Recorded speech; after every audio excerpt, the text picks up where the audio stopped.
I'm Savannah Pratt, and for the next half hour, we will discuss an issue that is both disturbing and close to home. We will meet face to face with women that survived sex trafficking and the people that are working hard to end modern-day slavery. Somewhere in the state of Georgia tonight, there are people that are flat on their back, that someone is sexually abusing them, and they're looking at the door wondering who's coming through it. After the first time of being sold, I don't remember feeling anything but worthless after that.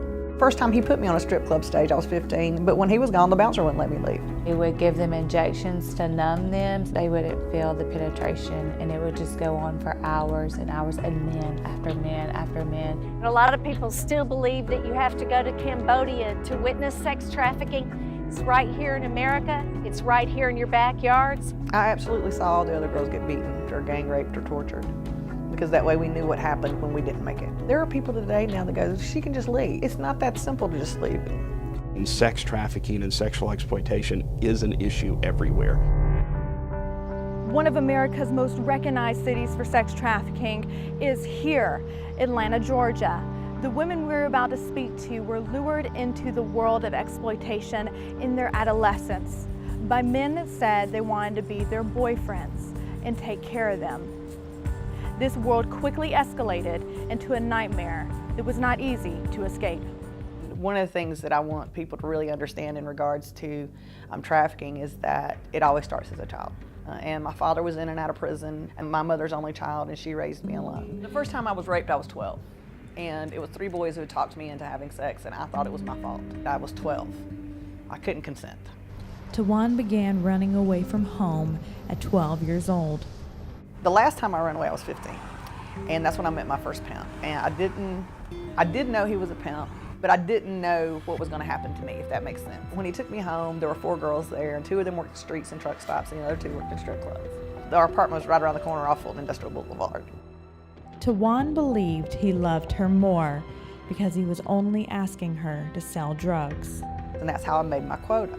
And we all had a quota to make, and if you didn't make quota, you were punished, but your punishment didn't happen in private. Your punishment, we were made to watch the other girls be punished. And there were many times I didn't make quota. And yes, many times I was beaten. And so for the first few weeks, I'm selling drugs and making my quota, and then one particular night, he drops me off and gives me the drugs, and there's not enough drugs to make quota. So the tables had turned. And yes, I physically submitted to being paid for sex at 15 years old. It was paid rape, every single time.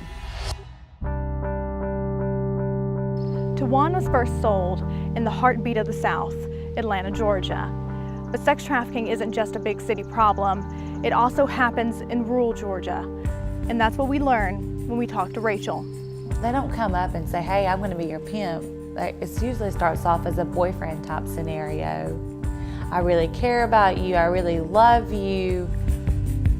And at the age of 12, my stepfather became very abusive, verbally and mentally, and my dad molested me. And he denied it when he was confronted, and that took a toll on me. That it was another pivotal point in my life because I had lost all self-respect. I felt disgusting. What started off as a seemingly harmless relationship with a fellow student quickly escalated into trafficking. You know, I had no purpose, no point in living. I didn't make good grades. I didn't have good friends. My father molested me. My stepfather hated me. I had no drive in life, no purpose. So, 15 years old, I had zero self-respect because no one in my life was building me up. I was just crying out for someone to show me some attention. And the boy was the same age as me. So at the age of 14, for the first time, I was exploited. And there's always a misconception with what human trafficking is. You can traffic a person as far as from me to you. It doesn't necessarily mean across borders and all of that. I was trafficked at the age of 14 in a small town between 3 men for drugs. The men, the Johns, are not some creepy guy coming out of a basement, like just some weirdo drug dealer looking guy. No, no, no. They're suit and tie men with families most of the time.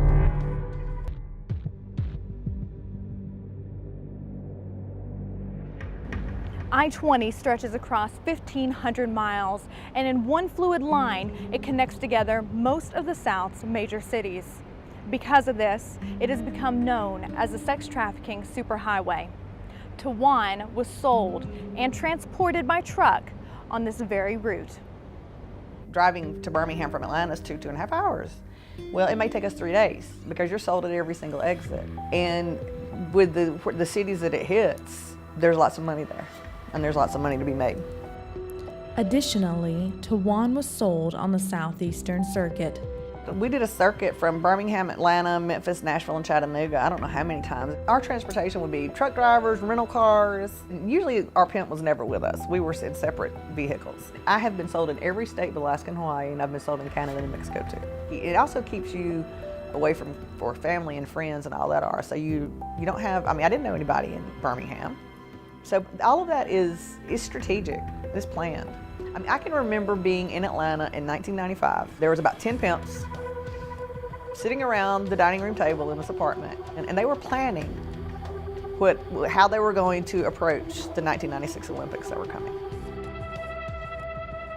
Rachel was lured into the world of exotic dancing because of the big money she was told she would make. So I started dancing, and the downward spiral just sped up. And when I started doing that, I remember driving to the club and like crying out saying, you know, I don't want to do this, but I have to do this, because at some point I started believing that that's all I could do, because it started at 12 that I thought I was useless. Things looked so pretty on the outside, but I was so broken on the inside. And so after a year passed and the world's not so glamorous anymore and things aren't so glamorous anymore, when your 2-year-old son is taking care of you, you're hungover every day and you're sick and you don't know how many men, seen you naked the night before. One night, a woman that worked with Force Sarah came to the club and spoke with Rachel on the same night she was planning to commit suicide. There was my best friends that I worked with, and I was telling them, I was like, just really sad. And I was like, are you not sad? Does this place not make you sad? I remember like 6 girls I was talking to, and I just said to myself, I'm just gonna wreck my car on I-75 and I'll drive off the bridge and it'll just be over, it'll be done. And I had my stuff, like I was going out the door, and I seen the church ladies come in, and I didn't want to talk to them. So I had all my stuff, and they come in and they like circle the room, and I'm gonna make a dart for the door. And my now mentor, she comes over, and she's like, hey, how are you? And they kind of knew me because they had been coming in for the past year, but I was usually drunk. So like I had never got to know any of these ladies. And she comes over and she's like, hey, how are you? And I was so rude, and I just was like, you don't want to know how I'm doing? And she was like, actually, I do. I kind of walked through everything that was happening, and I started realizing, like, you're never gonna get out of this place. After that night, Rachel did not commit suicide. She instead went into a rehab center called Wellspring Living. During the time at Wellspring, I learned job skills, people skills, social skills, how to carry myself, how to act and dress, and all these just surface type things that we should just know. And learn just the basics of living, just the basics of life, I did have a little bit of education, but some of the girls didn't have any. And then they had to learn from the very bottom. If it seems that sex trafficking is only something that happens under the cloak of darkness, well, we're headed down I-20 to go to Birmingham and meet with a team that goes out in the middle of the day to find sex trafficking victims. We go to the motels and we go to the truck stops, And we really want to reach the women being held captive. Lisa and a group of volunteers with the Well House go out to look for victims of sex trafficking and offer them a way out.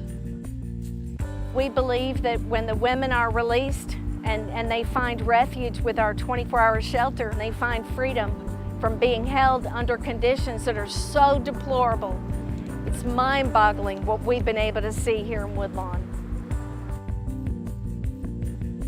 Why sex trafficking is so profitable is you can sell a drug once, but you can sell a woman or a child 30 times a day. So within the next 5 years, sex trafficking will overcome drug trafficking as the #1 crime in the world. Why are we, we're right here in front of a motel. Why are we having to stand on the sidewalk? Why are we not able to just walk over there and talk to them? This is private property, and we've damaged their profits. And they'll tell us this directly. We know that the Johns that come in for the services of the women offer, say, $5 to $10 to the motel manager before they're allowed entrance. Well, with your television cameras, with all this attention, the Johns stopped coming in. Just today, the woman that crossed the street to meet us, okay, she told us there are 2 women in here that they're beating into submission to go on the internet and have men come here to have sex with them. That's in the middle of the day, the normal work week for most people, in the sunshine, on a weekday, right up underneath our noses. How often do you guys see girls that are branded here? I've seen it a couple times. I've seen it. I'll tell you how evil it is. Beautiful blonde, just girl that looked like a model. It had to be 15, 16 years old when we were at the truck stop. Had one of those brandings, and she climbed out of a truck with that on her right in front of us. And we're praying. Because of organizations like Street Grace, Georgia is working to enact laws that will change the playing field for purchasers. House Bill 341 will heighten the penalties for Johns and has already passed the House and the Senate. Now it awaits Governor Deal's signature. It's the first time that we've taken language that separates out those who would buy sex, particularly those who would buy sex with minors, but those who would buy sex. So it creates a different set of penalties and a different set of fines and punishments for those who are purchasers of sex. Why has Street Grace decided to become a part of the prevention side versus like having a safe house or something of that nature? If we're going to eradicate the domestic minor sex trafficking of children, you have to end the demand. It's money driven, it's a financial equation, and if you want to stop it, you have to stop it at the source. So we've taken the traffickers, who we've always primarily dealt with, and we've addressed that, and now for the first time we've separated out those who would buy sex so that they specifically know that no longer are they off the radar screen. It sends a very loud message to the people of Georgia and the people of this nation, especially those who would be buyers of sex, who to date have primarily relied upon being able to hide underneath some kind of cloak of anonymity. And so this is a very specific message to those folks that says this will no longer be tolerated. And in Georgia, the penalties related to that are quite significant. I mean, someone could serve 10 to 20 years in prison. They could see fines of up to $100,000. And in HB 341, for the first time, it says anyone who's arrested for this will spend a minimum of 24 hours in jail. So you won't be ticketed, cited, and then go home for dinner. We partner with a number of organizations around Atlanta, private and not-for-profit, and create the annual Anti-Sex Trafficking Lobbying Day. This is our 8th year. We just completed it in February of this year. We had over 700 people from the community that showed up. We had the highest number of folks involved, the highest number of legislators that have come to speak, and the largest representation. So it's a really, really neat day. It's a day where I guess awareness meets action and the community comes together. We all wear a purple scarf so that you can identify us when there's several hundred of us walking around the Capitol. We go across the street, we meet with the legislators, we're invited into the General Assembly, and we listen and participate as they review. This year for us it was HB 341, but it was the Human Trafficking Initiative that we had this year. So it's a really It's a really neat day when you see a bunch of people from different backgrounds coming together, one voice, one cause, one purpose, and there's clarity of mission, and it's quite impactful when you get an opportunity to kind of look around, especially in the Capitol, and you see hundreds of people walking around with a purple scarf. So fast forwarding a little bit, when House Bill 341 is approved by the governor, if it is, what will that mean for sex trafficking victims in Georgia? I think it's a very loud statement. When the governor signs this into law, it is encouragement for those who are survivors and have been there and have felt like this piece of this equation was not being dealt with sufficiently and was not being dealt with properly, and they saw their buyers walk away.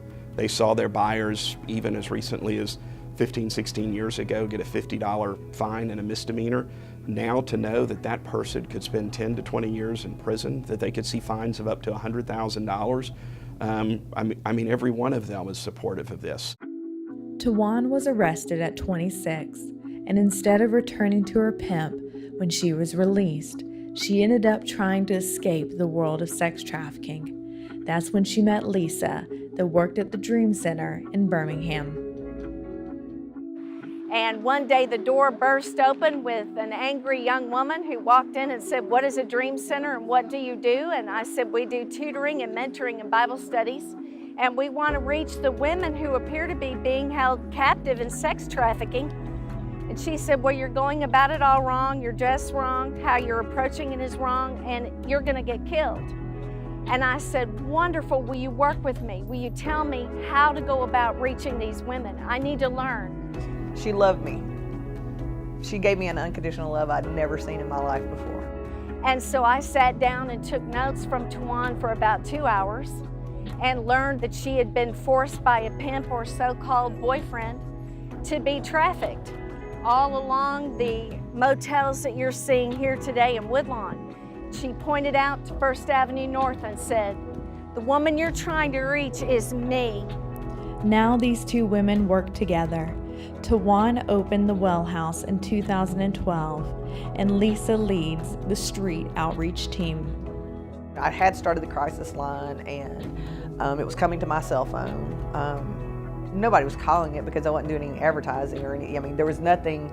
I wasn't trying to get the number out. And then I got an email from Greece that connected me to Detroit, I got an email from Greece that connected me to San Francisco, that connected me to Los Angeles, that connected me to Detroit, about a girl who could possibly be in Mobile, but she wound up being in Pensacola. And that was on January 27th of 2011. And she wound up calling me on the crisis line, first call I'd ever gotten. And she said, "If you don't get me, I'm gonna die.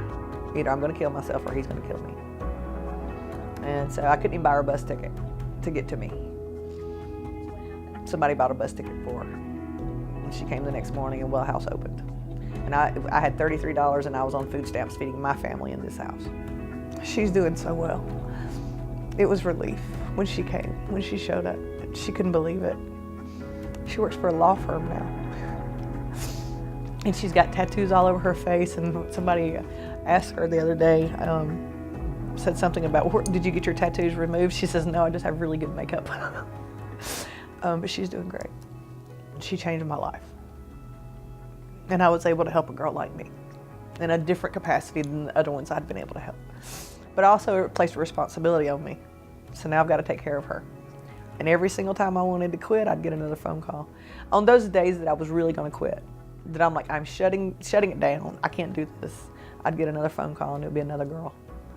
And I couldn't say no to life. We opened in 2011, and while I was a director up until 2014, I rescued over 200 to 250 women and girls.